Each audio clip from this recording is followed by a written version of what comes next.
আজ হঠাৎ এভাবে কেন বসে আছি সেটা সবাই ভাবছো, তাই না? তো কেন বসে আছি চলো তোমাদের সেই কারণটা দেখাই।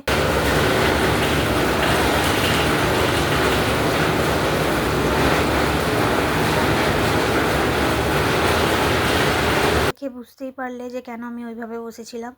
তো আমি আজকে ব্যাংকে এসেছিলাম ব্যাংক অ্যাকাউন্ট করার জন্য নতুন। তো হঠাৎ করতে বৃষ্টি এসে গেল, সেই কারণে ওখানে আটকে গিয়েছিলাম।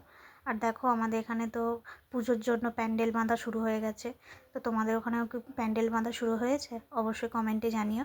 তো বৃষ্টি একটু থামতেই আমরা বেরিয়ে পড়লাম বাড়ির উদ্দেশ্যে, যেহেতু আমরা রেনকোট কিছুই নিয়ে আসিনি।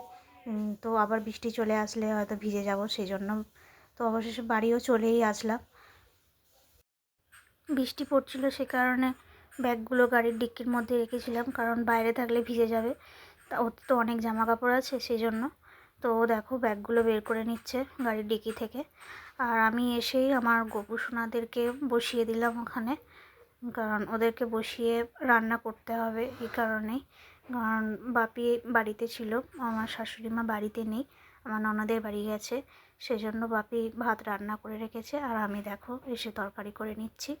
তো মেনুতে আজকে রয়েছে চিকেন, কারণ আমি সঙ্গে করেই নিয়ে এসেছি, কারণ বাপিকে শুধু বলেছিলাম ভাত রান্না করে রাখতে।